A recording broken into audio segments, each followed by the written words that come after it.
Hello, my name is Daniel Este, and today we're going to be talking about standards of ethics for special educators. So in order to understand what the standards of ethics that exist for special educators, we need to talk about the laws and regulations regarding the ethical procedures that special educators need to comply with and the rights that these laws will provide parents and students.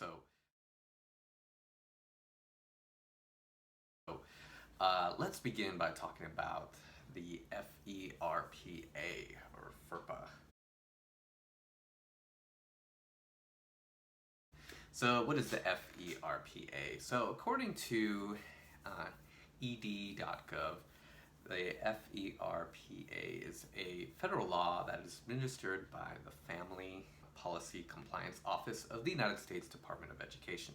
So FERPA generally prohibits the improper disclosure of personally identifiable information derived from educational records.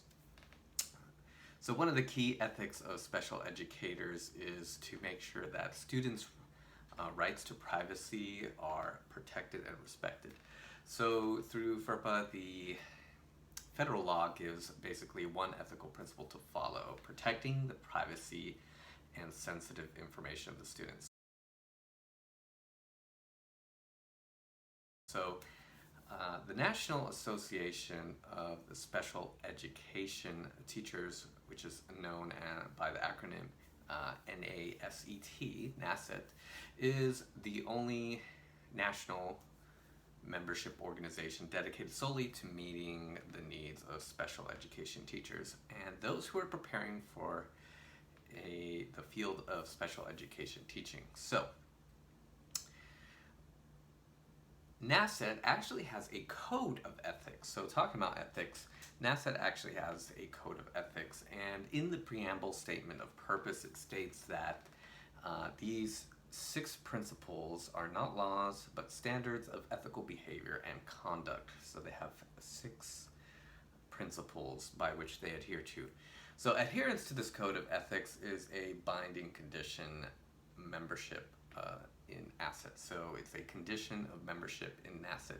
So what are the 6 principles? Let's talk about them. So number 1, principle 1 is that NASET members must nurture the academic, physical, and social potential of children with special needs. So principle 2 is that NASET members must apply their professional knowledge to create a professional and supportive environment for children with special needs.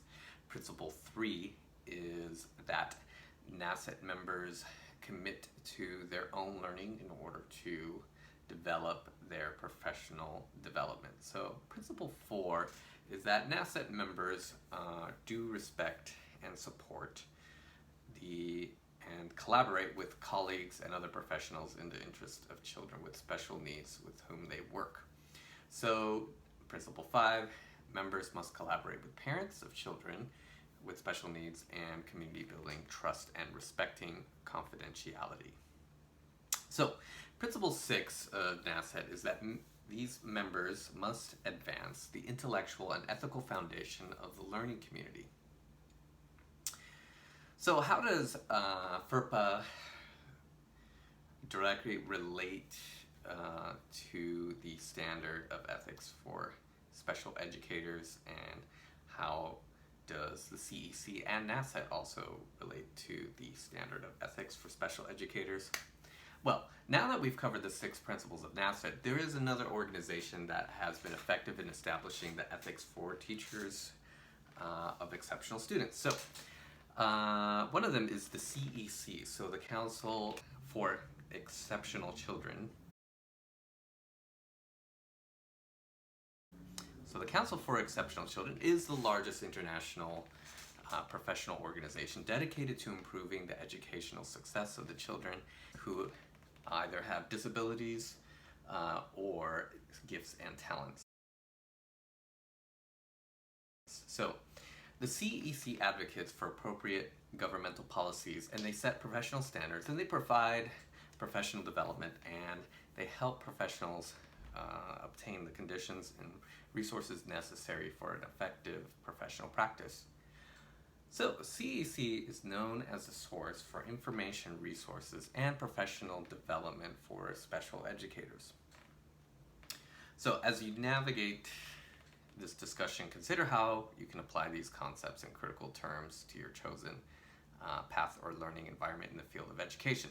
All right, so I've been a high school teacher for over 5 years, and I've been striving for a future career at a college or university. So in the high school setting, I intend to carry out the NASET principle, number one, to nurture the academic, psychological, physical, and social potential of children with special needs.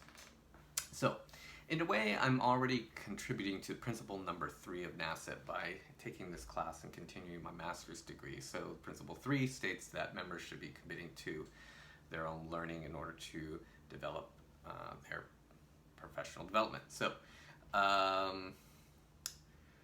principle number 5 is of particular interest to me because I love working with parents to learn.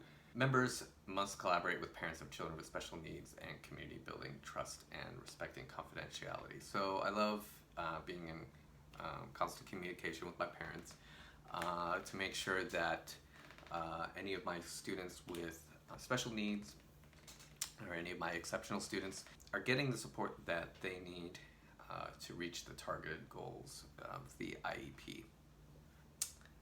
So that's my presentation, and I hope you guys enjoyed it and hope you guys learned something.